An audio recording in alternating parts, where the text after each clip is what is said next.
আজকে একটি মটোলক combo scanner লাগিয়েছি। তো এটা কিভাবে কাজ করে আমরা এখন আপনাদেরকে দেখাবো।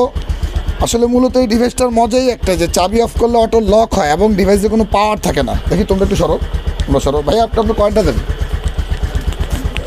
এই যে দেখেন চাবি অফ, বাইকের চাবি অফ, ডিভাইসে কোনো পাওয়ার নাই, মানে ব্যাটারি 000 স্ক্যানারে শুধু জিপিএস কারেন্ট খরচ করতেছে, মানে আপনার পাওয়ার।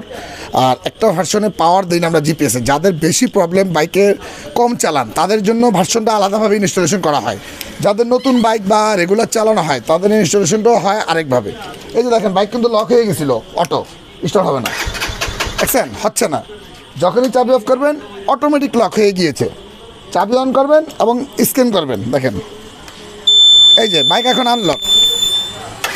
এই তো এটা খুবই মজার ডিভাইস। বাংলাদেশে বাইক চুরি থেকে বাঁচতে হলে আপনাকে ডিভাইস লাগাইতেই হবে। এই জন্য যে অন্যান্য তালা, হাইড্রোলিক লক, যে কোনো লক থেকে এটা বেস্ট। এই জন্য যে এটা বুম ইনস্টলেশন করা হয় কম্বো প্যাকেজটা।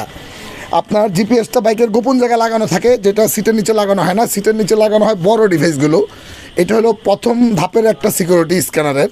দ্বিতীয় ধাপে আপনার ছোট জিপিএসটা আছে, যেটা লুকানো থাকে বাইকের গোপন জায়গায়, ওইটাও আপনি লক করে রাখতে পারবেন। অনেক বেশি সিকিউরিটি হওয়ার কারণে চোরের যে সাহসটা, যে ওইটাকে কমিয়ে ফেলে, যার কারণে চোর খুব সহজে আপনার বাইকে অ্যাটাক করা থেকে আশা করি বিরত থাকবে। এবং চাবি অন করলে কল দিচ্ছে। তাছাড়া মনে করেন যে আপনার বাইকটা যে অটো লক হয়ে গিয়েছে, হাইড্রোলিক লক আছে, অনেকভাবে আপনি নিরাপত্তা বাড়াতে পারবেন।